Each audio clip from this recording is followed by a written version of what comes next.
Hello and welcome to another video review. This is Torchlight for PC, Mac, and Xbox 360. This review is coming to you courtesy of MHYA Toasty. He sent me this via Steam, so thanks a lot, dude. It is greatly appreciated. This is a Diablo clone by Runic Games that was first released in 2009 for PC, then again in 2010 for both PC retail and for Mac, and then again in 2011 for Xbox 360. And it was met with a very large amount of praise. Critics seem to absolutely love it. Gamers seem to absolutely love it, like they do with a lot of Diablo clones. And part of that probably came from the designers being Travis Baldtree, who was a lead designer of Fate, as well as Max and Eric Schaefer, who helped co-design Diablo 1 and 2. So it had quite a bit of so-called star power, I guess is the best way of saying it. Going into this with, hey, these guys worked on Diablo and Fate, which, of course, Fate did quite successfully. And, of course, we all know Diablo 1 and 2. So that means that it must be good, right? Well, the critics seem to agree with that, but the question is it really as good as people think it is, or is it like a lot of Diablo clones where it just kind of falls short? Well, in terms of presentation, it's a little bit of a mixed bag. On the one hand, you have this cartoony art style that actually works pretty well for it. It gives this nice little quality to it that makes it less serious than something like, say, Diablo, which is almost overly serious for what it is. But it's, at the same time, it comes at a little bit of a cost. You've got the indie style of graphics. That means the modeling is not particularly impressive. It's not bad either. It's just not particularly great. Texture work, while it is fairly detailed, it's not very high res, so those don't impress either. Lighting effects are okay, but they're kind of simplistic. And overall, the game's graphical quality looks like it's something from 2005 rather than 2009. And that's not necessarily a terrible thing, don't get me wrong, but it's just not visually impressive. Nor are the animations, which, though smooth, are just kind of stock. And then, of course, you have the sound design, where the sound effects are actually pretty well done, and in some cases are nice and beefy, like the gunfire, for instance. It sounds very nice. Or if you're playing as, say, a destroyer, for instance, you're going up and whacking things sounds good. But other than that, you have sound design that just kind of works. The voice acting is not bad, nor is it particularly good. They kind of overdo things a little bit, and that just lends to the cartoony quality of it. It's not meant to be taken as seriously as you instantly think, like, oh, Diablo, that's kind of serious, and it's going overboard with that. Whereas this one, it's just like, it's a game, have fun. They also have decent music. It's not particularly impressive. It's just your basic atmospheric / fantasy music that does what it needs to do to try to give you some sort of sense of atmosphere, but it's just underwhelming. There's not really a track in there that's very memorable. It just kind of runs in the background. Occasionally you notice it and you're like, okay. And that's mostly when nothing's happening, which isn't very often. So there aren't a lot of instances where you'll really be paying attention to the music anyway. But that's not really the big point here, is it? Now, what really matters are the story and the gameplay, and the story in this one centers around the town of Torchlight. Torchlight is a mining town where this ore called Ember is the big thing. And this is an ore that allows you to give items magical power or to enhance people's abilities and stuff like that. So it's this magical cure-all kind of ore. And where you come in is that you get into town and you're recruited by this person called Syl to find Master Ulrich, who was her mentor, and he went into this mine and just never came out. So I was like, what happened to him? And over the course of the game, you realize something is rotten in Denmark, and therefore stuff happens. I'm not really spoiling much of this. I mean, it becomes very, very obvious early on what the story is going to be. And ultimately, you don't care about it because that's most of the game isn't even related to the story. You're just going from floor to floor, whacking things or shooting things in the face. So the story only comes in occasionally during the bits and pieces of the dungeon, and other than that, you never really notice it. So the story's kind of crappy. What about the gameplay? Well, the gameplay is where things get a little bit interesting.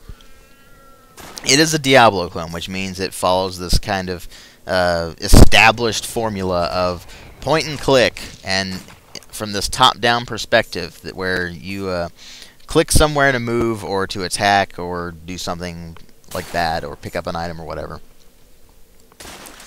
You go from point A to point B, you go from the floor to floor of the dungeon, and you basically just wipe the floor with everything. And you can play as one of 3 classes in this game. You can be a Destroyer, which is your melee class. They just run in and smash things to bits.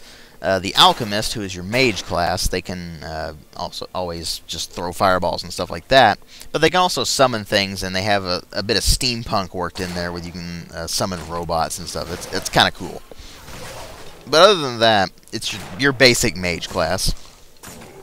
And then you have your Vanquisher, who is your basic ranged class. They specialize in stuff like bows or crossbows, or my personal favorite, guns. Why is that my personal favorite? Because the guns in this game are ungodly overpowered. They do absurd amounts of damage, and you pretty much never get hit as a Vanquisher anyway, so you're killing everything in 1 or 2 hits, and you just annihilate everything. On top of that, you can set traps or throw grenade-like weapons, so there you go. Vanquisher is pretty overpowered in this game, actually, so that's something to take note. And I did turn it up to the hardest difficulty setting just to see what happened, and yes, it does actually increase the difficulty. So your Vanquisher goes from being ludicrously overpowered to pretty decently matched with everything, especially with the bosses on very hard mode, so that becomes a bit of an issue, actually, because they'll close the distance and they'll whack you and basically take you down in 2 hits. So anyway, the majority of the game is you going from floor to floor, whacking things or shooting things, and collecting loot as you go along. Eventually you'll level up from getting a bunch of experience points. You'll be able to put points into various skills, various attributes, which are strength, dexterity, and then defense, and I think it's intelligence. I don't know why I'm blanking on that, but I know what it is. That's your magic attribute, basically. I pay most attention to strength, dexterity, and defense anyway, because I don't really play as an alchemist much. But you get 4 basic stats that you put points into, and that determines what you can use in terms of equipment, and what your bonuses and such are going to be. Your skills can vary depending on your class, obviously, but even within those classes, there's quite a bit of variation, so you can kind of choose what you want to play as, and that's kind of a cool idea. It does allow you to have a little bit of replay value. It's like, well, this time I want to go for this type of character, or this time I want to go for this, or something like that. It doesn't really lock you into one specific thing. You can kind of mix and match and figure out what you want to do. So there's a little bit of freedom in that regard. So they also threw in this mechanic that was in Fate, where you have a pet, and you can choose either a cat or a dog. And it's really just more of a cat or a wolf, I should say. But it basically follows you around the dungeon and will do your bidding. You can send it to attack things, you can send it to pick up items, and you can load up its inventory. It has its own inventory, and you can let it equip rings or amulets. They don't let you give anything else to it. But it will carry all of this stuff, just random loot that you pick up throughout the dungeon. You can just give it to your pet, and eventually, if you want to, you can send it back to town, and it will sell that stuff for you, which is kind of a cool little feature. Allows you to keep delving into the dungeon without losing any real progress from having to backtrack or drop a town portal scroll and waste one of those. Although, you do still have to go back to town to turn in all of your quest items and such, so that does kind of render it a little bit pointless sometimes. So, apart from that, you have this pretty typical Diablo clone. Unlike Diablo, the environments are not randomly generated. It's all just preset stuff, so you know what you're going to fight, when you're going to fight it. Sometimes the enemies will change up a little bit, but other than that, it's all the same environments. You're just fighting through that. There's a little bit of variety in them. You do get to see things other than just plain dreary mine. You eventually come across stuff like a semi-jungle interior, which doesn't really make a lot of sense, but oh well. It's a fantasy game. It can go anywhere it wants, I guess. But you do eventually get to other tile sets, and it does do some things to change up the monotony a bit. So you have all this stuff going on. You have your basic Diablo gameplay where you're just running around whacking things, getting loot, selling loot, equipping better stuff, repeat over and over and over again.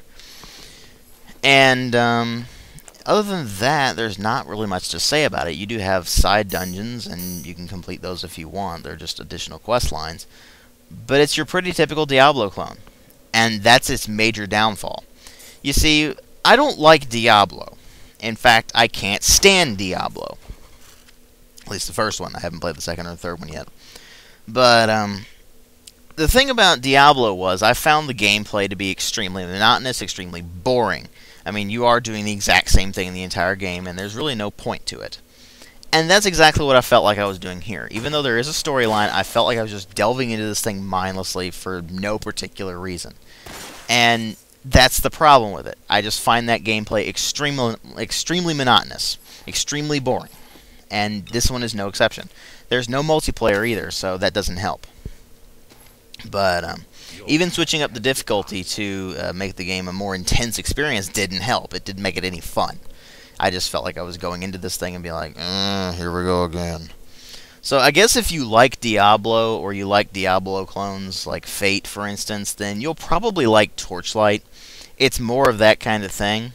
But other than that, I can't really say anything about it that I can recommend it. I can't recommend it. And that's why I give it a 2 out of 5.